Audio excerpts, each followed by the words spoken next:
with people.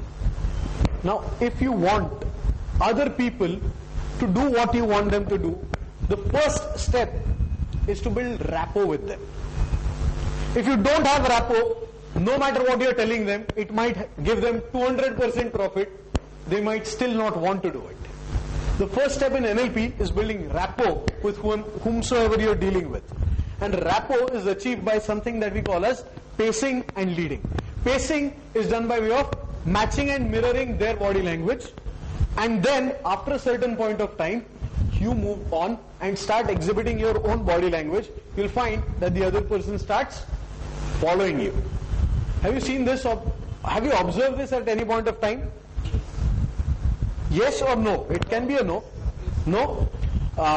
People, for this you will need to observe good salespeople. Now, if you look at some good salespeople, what they do is the moment they meet a client, or you may observe some trainers also, because trainers use pacing and leading to a great extent. Pacing means, let's say when I came in here, I could see a lot of you sitting in different ways, having different poses, postures, using your hands in different ways.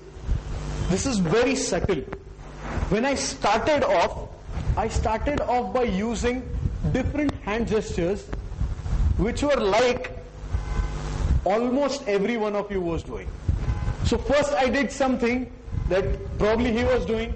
I did not make a conscious numbering saying that first I will do what he is doing, then he. No, I just, as I am observing people, I go on having my body language in a way that they have.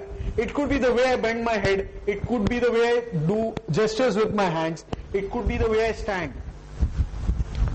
That is what pacing is about. And then once you have paced someone, you've established rapport with them, then it is alright for you to move into some other way of being, and you'll find more often than not the other people follow. One example is when we initially started off, I could see a lot of I don't know what is going to happen kind of look on everybody's face. But now as we are here, if you have noticed, a lot of you have suddenly moved on from that kind of a pose to a pose wherein you are actually interested and now looking at and you are enthusiastic about what is happening out here. Do you notice that change in yourself? Yes? That is called leading someone. But for me to be able to lead you, I first have to achieve that essential bit that is called as rapport. And to achieve rapport, I have to pace you. If you noticed, I started off very slowly. Did you notice that? I did not start speaking very fast. I started speaking quite slowly because the tempo of everybody in this room at that time, it was a beginning. So the tempo was very slow. If I started talking fast at that point of time, I'm sure most of us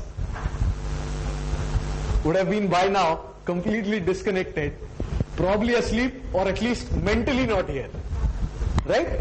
That is what we call as pacing and leading. And you will learn this to a great degree in NLP. A very, very subtle hint, if you want to start using even without learning NLP in a formal way, whenever you meet someone, just observe the way that they are sitting. Start doing it at home.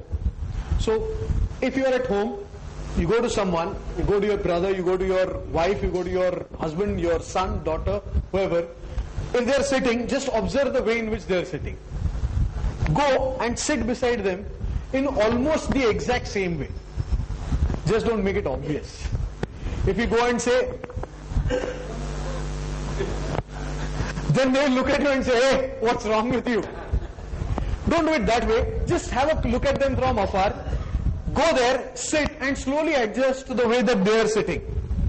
They might be watching TV, it's alright. You don't need to even talk to them. Sit with them like that for some time, then change the way you are sitting. More often than not, you will find the other person also changes the way they are sitting. That is called pacing and leading. Yes, sir. Example is a mother and a child. Oh yes, oh yes. The child. Absolutely. It is one of the best ways to observe, because the child is looking at everything from its mother. So it automatically paces its mother and gets led by its mother. Or at times it can also happen the vice versa. The mother starts pacing the child and the child starts leading. It can also happen that way. That is one brilliant example, sir. Now if you start doing that consistently, pacing, building rapport is not just about body language. It is also about the way in which you're talking. When you're talking to someone, start talking to them in the same way that they are talking. By same way, I mean the speed at which they are talking, the kind of tone that they are using. If somebody is talking loudly to you, start talking loudly to them. That is one of the best ways to build rapport. Imagine somebody who's angry comes at you, starts shouting. What is our normal reaction?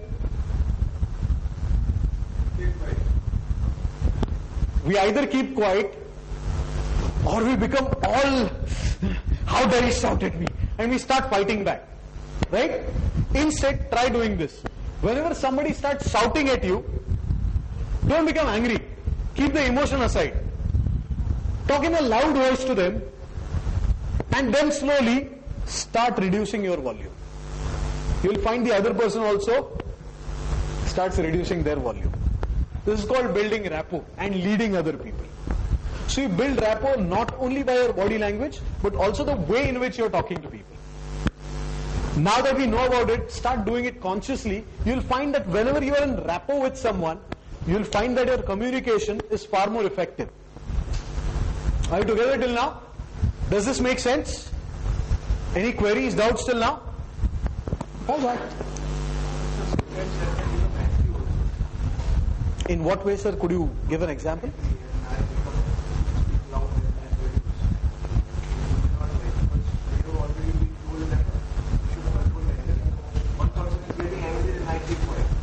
Okay. A lot of times, a lot of things that we have been taught might not necessarily be correct. They were taught because that was the best understood thing at that point of time. So if somebody is angry and is shouting at you, and you start talking in a loud voice, if you continue talking, then it will become a fight. But if you slowly lower your volume, it's like,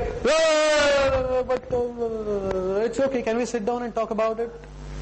That dissolves the conflict, that dissolves the anger, and helps that person come to the same wavelength where you are. Right. Now, rapport or empathy is quite essential to any kind of communication. It helps establish an atmosphere of trust. Tell me something. There's a movie that you want to watch. A new movie which has been released. You want to watch it. Would you trust? There are two people who come to you. One person says, please watch it. The other person says, don't watch. The person who says, please watch it, is a friend of yours. The person who says, please don't watch it, is just somebody you meet once in a year. Whom will you trust and go and watch the movie? Or not? The friend. Why? Because you have a rapport with them. There is an element of trust, an atmosphere of trust. And that is precisely what happens. If you have that rapport, there is an element of trust involved, because which your communication becomes extremely successful.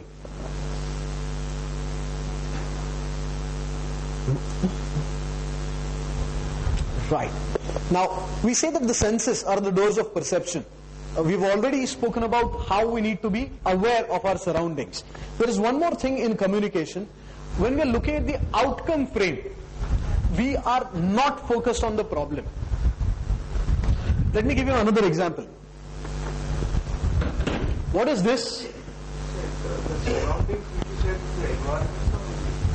Everything. It encompasses the environment.